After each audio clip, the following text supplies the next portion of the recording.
ಅಂತ ಏನು ಅಂದ್ರೆ ನಮ್ಮ ಯುವಜನರು ವಿವೇಚನ ರಹಿತವಾಗಿ ವರ್ತನೆ ಮಾಡ್ತಾರೆ. ವಿಚಿತ್ರವಾಗಿ ಸೋಂಕು ಮಾಡಿಕೊಂಡು ಎಷ್ಟೇ ಹೇಳಿದ್ರು ಕೂಡ ಜಿಲ್ಲಾಡಳಿತ ಎಷ್ಟೇ ಕ್ರಮ ವಹಿಸಿದ್ರು ಪ್ಲಾಸ್ಟಿಕ್ ಬರ್ತಾನೆ ಇದೆ. ಇದ್ರ ಬಗ್ಗೆ ಅಂದ್ರೆ ಈಗ ನಮಗೆ ಹಿಂದಿನ ವರ್ಷ ಕಳೆದ ವರ್ಷಗಳಿಂದಲೂ ಕೂಡ ಭೋಗನಂದೀಶ್ವರ ಯೋಗನಂದೀಶ್ವರ ನಮ್ಮ ಚಿಕ್ಕಬಳ್ಳಾಪುರಕ್ಕೆ ಫೇಮಸ್. ಇದ್ರ ಬಗ್ಗೆ ನಾವು ಕೇವಲ ಯುವಜನರ ಬದಲಾವಣೆ ಮಾಡಿದ್ರೆ ಮಾತ್ರ ಸಾಲದು, ಕುಟುಂಬಗಳಲ್ಲಿ ಪೋಷಕರು ಅವರ ಬಗ್ಗೆ ಹೆಚ್ಚಿನ ಪ್ರಾಶಸ್ತ್ಯ ವಹಿಸಿ ಆದಿಯೋಗಿ ಆದ್ಮೇಲೆ ಇಲ್ಲಿಗೆ ಭೇಟಿ ನೀಡುವ ಪ್ರವಾಸಗಳಲ್ಲಿ ಭಕ್ತಿ ಭಾವ ಕಾಣ್ತಾ ಇಲ್ಲ. ನೋಡ್ತಾ ಇರೋ ದೃಷ್ಟಿಕೋನದಲ್ಲಿ ಬರೀ ಆಡಂಬರ ಆಮೇಲೆ ಈ ಮೋಜು ಮಸ್ತಿಗೆ ನೋಡ್ತಾ ಇದ್ರೆ ಅದು ಮಕ್ಕಳ ಬಗ್ಗೆ ಫೋಕಸ್ ಮಾಡ ಅಂದ್ರೆ ಪೋಷಕರು ಮಕ್ಕಳನ್ನ ಬೆಳೆಸುವಂತ ನಿಟ್ಟಿನಲ್ಲಿ. ನಮಸ್ಕಾರ, ನಾವು ಇದೇ ಚಿಕ್ಕಬಳ್ಳಾಪುರದ ಸ್ಥಳೀಯರು.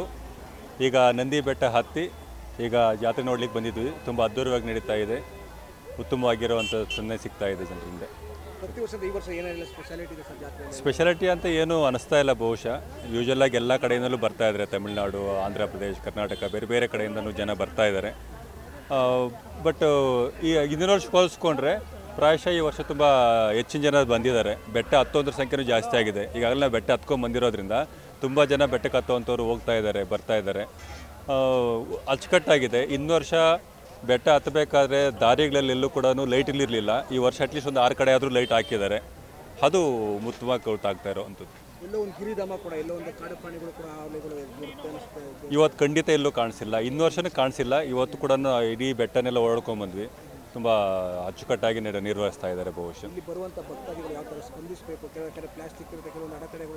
ಈ ದುರಂತ ಏನು ಅಂದರೆ ನಮ್ಮ ಯುವಜನರು ವಿವೇಚನ ರಹಿತವಾಗಿ ವರ್ತನೆ ಮಾಡ್ತಾರೆ. ವಿಚಿತ್ರವಾಗಿ ಸೋಂಕು ಮಾಡಿಕೊಂಡು ಸುತ್ತಮುತ್ತಿರುವಂಥ ಜನಗಳಿಗೆ ತೊಂದರೆ ಕೊಡೋದ್ರನ್ನ ನಿಲ್ಲಿಸಬೇಕಾಗುತ್ತೆ. ಜೊತೆಗೆ ಪ್ಲಾಸ್ಟಿಕ್ನ ಸಂಪೂರ್ಣ ನಿಷೇಧ ಮಾಡಲೇಬೇಕಾಗುತ್ತೆ.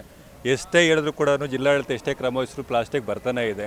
ಇದು ಪರಿಸರಕ್ಕೆ ಹೆಚ್ಚಿನ ರೀತಿ ಹಾನಿಯಾಗಿ ಗೊತ್ತಿದ್ರು ಕೂಡ ವಿವೇಚನ ರಹಿತವಾಗಿ ಜನ ಬಂಧಿಸ್ತಾ ಇರೋವಂಥದ್ದು ದುರಂತ ಅಂತಲೇ ಭಾವಿಸ್ತೀವಿ. ನಾವು ಪ್ರಕೃತಿ ಇದ್ರೆ ನಾವು ಒಂದು ಗೊತ್ತಿದೆ ನಮಗೆ, ಹಾಗಿದ್ರೂ ಕೂಡ ಮತ್ತೆ ಮತ್ತೆ ಏನು ಮಾಡ್ತಾರೆ ಅದನ್ನೇ ಬಳಸ್ತಾ ಇರೋವಂಥದ್ದು. ಹಾಂ, ಶಿವರಾತ್ರಿ ಹಬ್ಬದ ಬಗ್ಗೆ ಅಂದರೆ ಈಗ ನಮಗೆ ಹಿಂದಿನ ವರ್ಷ ಕಳೆದ ವರ್ಷಗಳಿಂದಲೂ ಕೂಡ ಭೋಗನಂದೀಶ್ವರ ಯೋಗನಂದೀಶ್ವರ ನಮ್ಮ ಚಿಕ್ಕಬಳ್ಳಾಪುರಕ್ಕೆ ಫೇಮಸ್ಸು. ಇಲ್ಲಿ ಭಕ್ತಿ ಭಾವದಿಂದ ಜನ ಬರ್ತಾರೆ ಹೊರತು ಬೇರೆ ಜಸ್ಟ್ ಮೋಜು ಮಸ್ತಿ ಮಾಡ್ಲಿಕ್ಕೆ ಜನ ಬರಲ್ಲ. ಬಟ್ ಇತ್ತೀಚೆಗೆ ಸ್ವಲ್ಪ ಬದಲಾವಣೆ ಆಗ್ತದೆ ಯುವಜನರಲ್ಲಿ. ಪ್ರಮುಖವಾಗಿ ಇಲ್ಲಿ ಬರೀ ಮೋಜು ಮಸ್ತಿ ಮಾಡ್ಲಿಕ್ಕೆ ಬರ್ತಾ ಇದ್ದಾರೆ. ಹಿಂದೆ ಇದ್ದಂಥ ಶ್ರದ್ಧೆ ಭಕ್ತಿಗಳು ಕ್ರಮೇಣವಾಗಿ ನಶಿಸುವಾಗ್ತಾ ಇದೆ. ಇದ್ರ ಬಗ್ಗೆ ನಾವು ಕೇವಲ ಯುವಜನರನ್ನ ಬದಲಾವಣೆ ಮಾಡಿದ್ರೆ ಮಾತ್ರ ಸಾಲದು, ಕುಟುಂಬಗಳಲ್ಲಿ ಪೋಷಕರು ಅವರ ಬಗ್ಗೆ ಹೆಚ್ಚಿನ ಪ್ರಾಶಸ್ತ್ಯ ವಹಿಸಿ ಮಕ್ಕಳನ್ನ ಬೆಳೆಸುವಂಥದ್ದು, ಮಾನವೀಯ ಮೌಲ್ಯಗಳನ್ನ ಮಕ್ಕಳನ್ನ ಬೆಳೆಸಿದ್ರೆ ಪ್ರಾಯಶಃ ಮುಂದಿನ ಪೀಳಿಗೆಗೂ ಕೂಡ ಈ ಜಾತ್ರೆಗಳ ಸಂಭ್ರಮ ಸಡಗರ ಇರುತ್ತೆ.